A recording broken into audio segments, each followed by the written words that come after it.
Wowee. Hello everyone.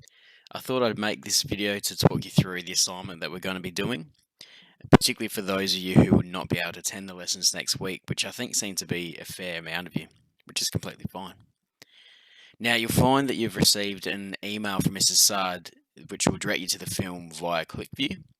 For those of you with Netflix, you can also access it through there, but obviously for the school's purpose, we need to go through ClickView. Just a friendly reminder as well that the film has some very heavy themes, so my recommendation would be that you would watch it with headphones in your own space. But it's up to you, of course. So the task itself is going to involve you doing a report. So you're going to be discussing how the film incorporates the different principles of social cognition, which we've learnt throughout the topic.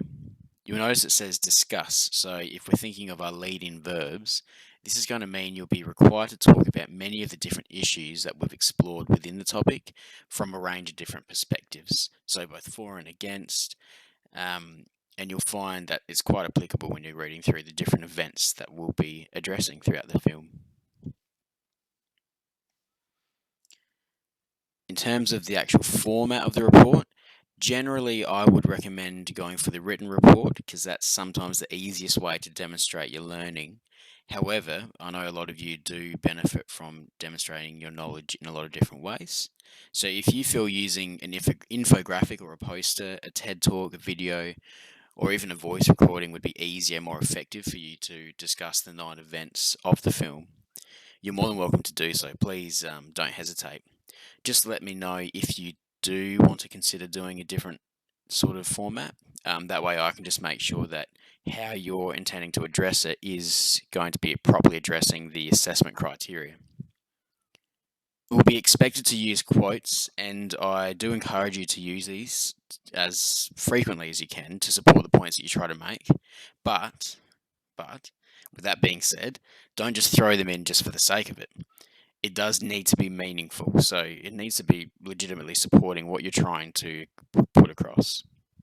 I've included an example of how you can use a quote at the end of the task sheet, and we'll get to that in a little bit. Now, you'll also notice that the word count is between about 750 to 1,000 words. Now, I realise that isn't a lot to work with, and I'm very sorry about that.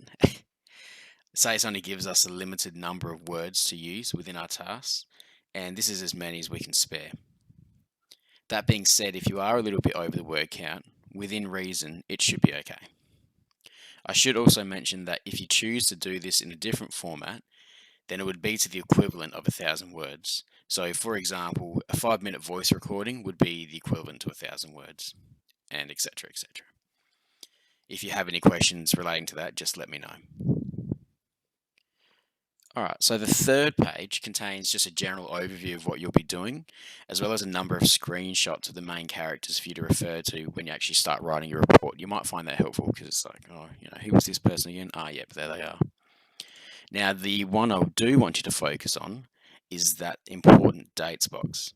So as you can see, ideally, I'd receive the draft for this assignment by the end of next week. It's not going to take you very long, I don't think, this assignment. Particularly to complete at a high standard, it really won't take you too long. However, I do realise in the chaos and whatever of everything that's happening on, you might need a bit longer. That's completely fine.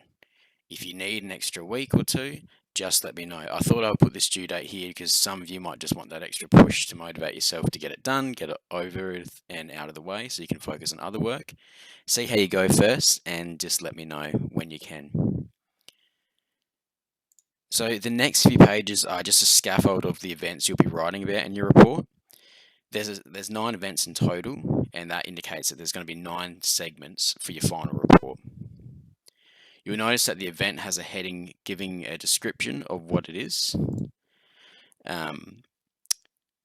what the event's actually about, when in the film the scene's going to take place, a question or two which you may need to address with an approximate word count, as well as the suggested social cognition principles which you could include discussing within that particular event.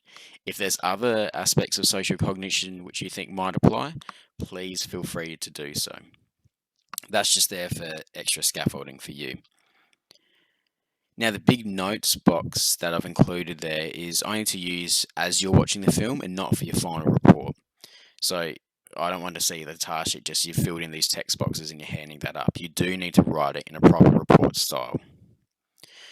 Now, with that being said, you don't need to write it in the exact, report style or essay style form of writing. You'll just be directly addressing those questions under the event heading. So there's no need for an introduction or a conclusion unless you have the words to use, which I doubt you will.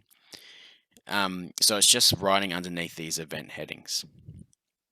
When you go to write your report, each segment does need to be written in paragraph form using appropriate psychological terminology, scientific language, and of course, no personal language, please. Like all science subjects, please don't use your personal language. If you're struggling to be able to give your insight or your input without using personal language, then flick me an email, let me know, and I'm happy to give you some pointers as to how you can do that. Make sure you do use quotes. That's quite important and it will help support your points. And particularly for the moderator, it's going to let them see how you're applying your knowledge to new and unfamiliar contexts, which is one of the assessment criteria. The last part of the task sheet has some links to the character page and script of the film. I think this will be quite helpful as you're trying to describe the attitudes and beliefs of the characters and what they possess, so you might get some insight there, as well as being able to find specific quotes from the film with having the script there rather than having to re-watch parts of the movie. Just make sure that you are acknowledging where you got that information from if you do choose to use those links. It's up to you. If you've got any further questions, please let me know. I'll be interested to see how you do go with this and whether you think this might actually be a viable option for future years, not just as a replacement. Yeah, thanks for listening. Good luck and all the best.